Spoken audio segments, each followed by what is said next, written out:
con un hecho que está dando la vuelta al mundo entero, en donde los eruditos bíblicos van investigando y discerniendo estos últimos acontecimientos que está pasando en Jerusalén. Una de las profecías más grandes del tiempo del fin en este momento es la construcción de un tercer templo. Este es un gran tema en la profecía bíblica para el pueblo de Israel y también para el pueblo cristiano del Nuevo Testamento. La posibilidad muy real de un tercer templo es una señal que ninguna otra generación ha visto hasta el momento y que en la actualidad Israel ya está desesperadamente actuando para la pronta construcción. Todos los implementos del culto del templo ya han sido creados por visionarios industriosos y devotos. Están realizando distintos ritos judíos del Antiguo Testamento. Están preparando a sacerdotes y entre otras cosas que están ocurriendo en estos momentos, que lo mencionaremos con detalle a continuación. Todos los profetas hebreos proclamaron que en los últimos días los exiliados de Israel regresarán a la tierra prometida y la restauración del templo será su mayor ambición. Hemos visto parte o una probada de la visión de Isaías 43, donde dice que del oriente traeré tu descendencia, y del occidente te recogeré. Diré al norte, dámelos, y al sur, no los detengas. Trae a mis hijos de lejos, y a mis hijas de los confines de la tierra.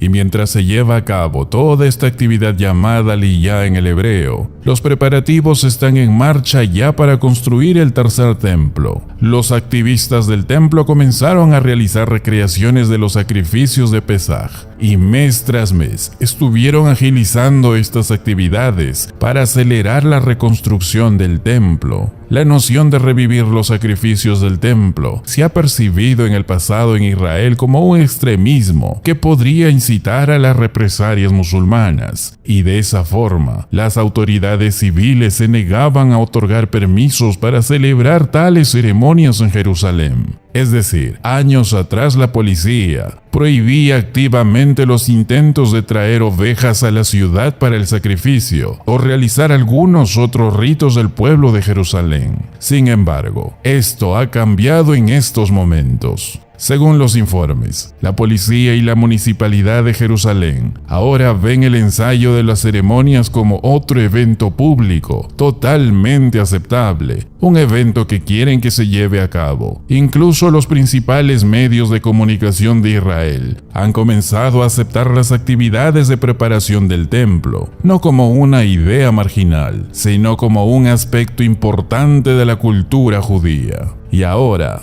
dieron los permisos para poder ejercer todas estas actividades y ceremonias del pueblo de Israel. Según los informes, un portavoz del templo manifestó lo siguiente: parece claro que algún día, antes de lo que imaginemos, los sacrificios ocurrirán en el monte del templo mismo y nadie pensará que es un evento extremista. En verdad, cualquiera que lea la Biblia sabe que esta es nuestra historia continua. Causa de ello, hace días atrás llevaron vacas rojas puras como se describe en la Biblia, tal como deben ser para el sacrificio. El rabino Moisés Maimónides, conocido como el Rambam, un filósofo judío medieval y estudioso de la Torá, escribió que el templo tiene un significado, en primer lugar, para revelar a la humanidad la presencia divina de Dios, y en segundo lugar, para facilitar la ofrenda de sacrificios. Sin embargo, desde la destrucción del segundo templo, el pueblo judío ya no podía ofrecer sacrificios. Más de 200 de los 613 mandamientos de la Torá no se pueden cumplir sin el templo, y es por eso que en la actualidad están haciendo grandes avances para la pronta construcción del templo.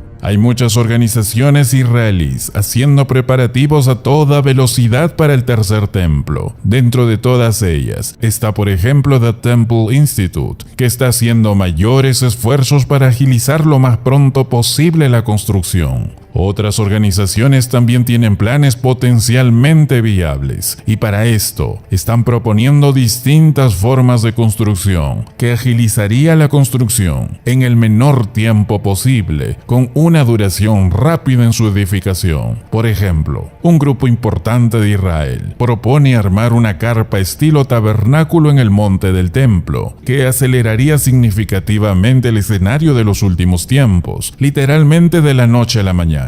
Porque armar una carpa es obviamente mucho más fácil y menos intrusivo que construir un edificio, y creen que sería una respuesta óptima al lograr tener un templo con estas características en el menor tiempo posible. Otras propuestas incluyen la construcción de una sinagoga en una de las esquinas de la plataforma del monte del templo. Distintos grupos judíos están juntándose para sacar una conclusión definitiva entre distintas propuestas para empezar pronto con los rituales. Las vestimentas y vasijas rituales del futuro templo, tal como estaba en el templo de David, ya han sido diseñadas y creadas. La menorá dorada, el candelabro de 7 brazos, se exhibe en el barrio judío de la Ciudad Vieja. También están listos muchos instrumentos musicales levíticos, trompetas de plata, arpas para el culto, tal como lo organizó el rey David hace ya 3000 años. La escuela del Instituto del Templo está capacitando a sacerdotes certificados y con pruebas de ADN para garantizar su linaje y realizar los servicios del templo. Y muchos de estos servicios ya han sido ensayados.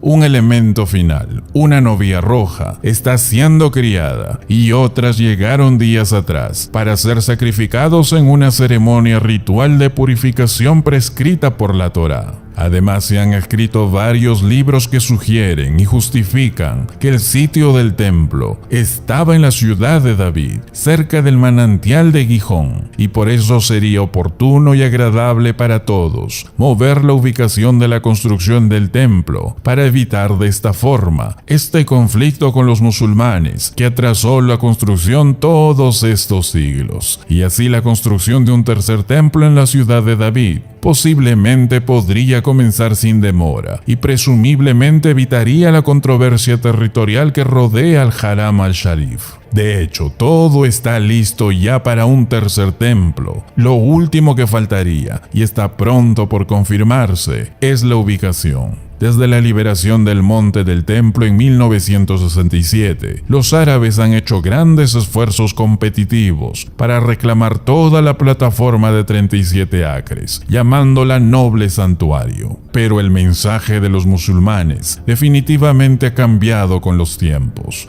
Por ejemplo, una guía para visitantes, publicada por las autoridades musulmanas, empezaron a reconocer que el territorio fue una vez el sitio del templo del rey Salomón. La guía indicaba claramente que la identidad del sitio con el templo de Salomón está fuera de toda duda. Cada vez más son los grupos musulmanes que están queriendo salirse de la parte del conflicto con Jerusalén. Un renombrado erudito y novelista egipcio reconoció en una serie de entrevistas televisivas que Jerusalén no tiene un significado religioso particular para los musulmanes. Este erudito mencionó que Jerusalén no se menciona en el Corán. Y un gran número creciente de saudíes están compartiendo un mensaje fuerte en distintas redes sociales que se traduce como Riyad a la capital saudí, que es más importante que Jerusalén y que ya no quieren estar en conflicto con la ubicación. Además, últimamente, algunos líderes musulmanes que forman parte de los acuerdos de Abraham han admitido que el monte del templo realmente pertenece a los judíos y que los musulmanes deberían concentrarse en la ciudad santa de la Meca y ya no en la parte de conflicto con Jerusalén. Son ya muchos los hechos que esta generación lo está viendo y que simplemente ahora todo puede suceder en cualquier momento. Todo es posible para la pronta construcción del templo, que será más rápido de lo que podamos imaginar. Nadie en cientos de años ha visto todos estos avances, todos estos preparativos y señales que esta generación lo está viendo. Y sabemos conforme a la Biblia que será en ese tiempo cuando esté listo todo, para cuando aparezca el hombre de pecado, el anticristo, Él será un diplomático sin paralelos. Su boca habla grandes cosas, dice la Biblia, y él tiene fuerzas detrás que están con él. La Biblia lo describe como un ser que tiene la capacidad de negociar las cosas correctas para Israel, seguridad en la tierra, un templo en la tierra, y él permitirá tener la adoración del templo en Israel por un tiempo definido, porque a la mitad del periodo de 7 años que profetiza la Biblia, que es conocido como la Gran Tribulación, él detiene todo, y en lugar de la adoración a Dios, él trae la muchedumbre de las abominaciones y convierte el templo en desolación, hasta que venga la consumación y lo que está determinado en la Biblia se derrame sobre este desolador. Hay una profecía muy importante del apóstol Pablo en 2 de Tesalonicenses 2:4. El hombre de pecado se opondrá y se exaltará sobre todo lo que se llama Dios o es objeto de culto, hasta el punto de establecerse en el templo de Dios, proclamándose a sí mismo como Dios. El profeta Daniel, Jesús y el apóstol Pablo profetizaron que la futura figura siniestra conocida como el antimesías profanará el tercer templo antes del regreso de Jesús. Tanto el profeta Daniel como Jesucristo se refirieron a la profanación del templo como un acto llamado abominación desoladora. Hay una imagen de la bestia que se levanta y él buscará ser adorado, y los que no adoren a la imagen de la bestia